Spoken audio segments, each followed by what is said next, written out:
दोस्तों,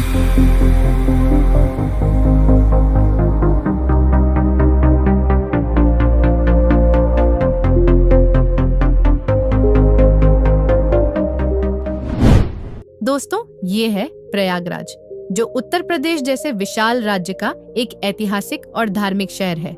इसे पहले इलाहाबाद के नाम से भी जाना जाता था। यह नगर गंगा, यमुना और अदृश्य सरस्वती नदियों के पवित्र संगम के लिए विश्व भर में प्रसिद्ध है। तो चलिए, आज हम आपको इस अद्भुत शहर के इतिहास, संस्कृति और यहाँ के प्रमुख स्थलों से रूबरू कराएंगे। तो प्रयागराज की सबसे खास चीज यहाँ का विशाल संगम स्थल है, जहाँ गंगा, यमुना और सरस्वती नदी एक ही स्थान पर आके मिलती हैं। यह स्थान हिंदुओं के लिए अत्यंत पवित्र माना जाता है तथा यहाँ हर 12 साल में कुंभ मेला और हर 6 साल में अर्ध कुंभ मेला आयोजित होता है, जो दुनिया का सबसे बड़ा धार्मिक आयोजन है। आज के समय में देखा जाए तो प्रयागराज का शहरी जीवन तेजी से बदल रहा है। यहाँ एक तरफ आपको पुरानी गलियां और पारंपरिक बाजार देखने को मिलेंगे, तो वहीं दूसरी तरफ मल्टीप्लेक्स शॉपिंग मॉल और आधुनिक आवासीय सोसाइटियां भी नजर आती हैं। ये शहर उत्तर प्रदेश के पुरातन और आधुनिकता का एक अद्भुत मेल है। यहाँ का सिविल लाइंस जैसे प्रमुख बाजार शहर की रौनक बढ़ाते हैं। सिविल लाइंस बाजार को प्रयागराज का कॉनॉट प्लेस भी कहा जाता है, जहाँ चौड़ी सड़कें, बड़े शोरूम और शानदार कैफे इस जगह को एक अलग ही पहचान देते हैं। वहीं यहाँ का कटरा बाजार भी पारंपरिक व्यापार का केंद्र माना जाता है, जहाँ आपको हर तरह की चीजें काफी सस्ते दामों में मिल जाएगी।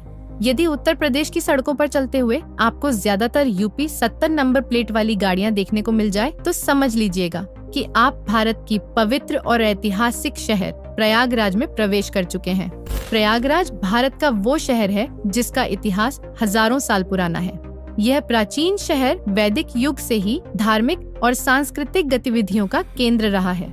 इसे तीर्थराज यानी तीर्थों का राजा भी कहा जाता है। लेकिन एक अफसोस की बात ये थी दोस्तों कि मुगल सम्राट अकबर ने 16वीं शताब्दी में इस शहर का नाम इलाहाबाद रख दिया था, लेकिन योगी जी ने साल 2018 में इसका नाम फिर से बदलकर प्रयागराज कर दिया। वहीं दोस्तों, जब बात हो रही हो प्रयागराज की, तो यहाँ के लाजवाब खान पान को हम कैसे भूल सकते हैं।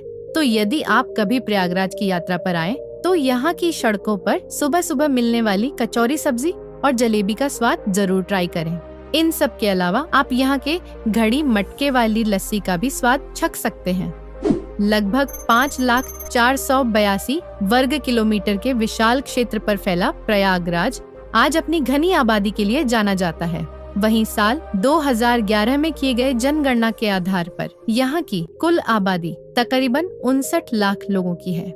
वहीं यहाँ की आबादी में महिलाओं की संख्या पुरुषों के मुकाबले काफी ज्यादा कम पाई जाती है, जो कि एक सोचने का विषय है। हालांकि अगर हम प्रयागराज की साक्षरता दर को देखें, तो यहाँ के 73% लोग पढ़े लिखे वर्ग से ताल्लुक रखते हैं। और आइए दोस्तों, अब आखिर में जान लेते हैं प्रयागराज के इंफ्रास्ट्रक्चर और यहाँ पर घूमने फिरने योग्य कुछ खास पर्यटन स्थलों के बारे में। तो प्रयागराज में यातायात का मुख्य साधन यहाँ सड़क मार्ग और रेल मार्ग है। इसके अलावा यहाँ के बमरौली में एक एयरपोर्ट भी मौजूद है, जहाँ से भारत के कई बड़े शहरों के लिए डोमेस्टिक उड़ानें भरी जाती हैं। आकर्षण स्थलों को देखें तो नंबर 1 पर है यहाँ का संगम घाट। अगर आप प्रयागराज आए तो संगम पर डुबकी लगाना न भूलें। यहाँ का नजारा अद्भुत होता है, खासकर सुबह और शाम के समय। वहीं कुंभ स्नान के दौरान इसकी सुधाता और बाढ़ जाती है। नंबर 2 पर है आनंद भवन। यह ऐतिहासिक भवन नेहरू परिवार का निवास स्थान था और अब इसे संग्रहालय में बदल दिया गया है। ये जगह भारतीय स्वतंत्रता संग्राम के कई महत्वपूर्ण पलों का गवाह है। तो दोस्तों, ये था प्रयागराज शहर। आपको ये शहर कैसा लगा, हमें कमेंट करके जरूर बताएं। धन्यवाद।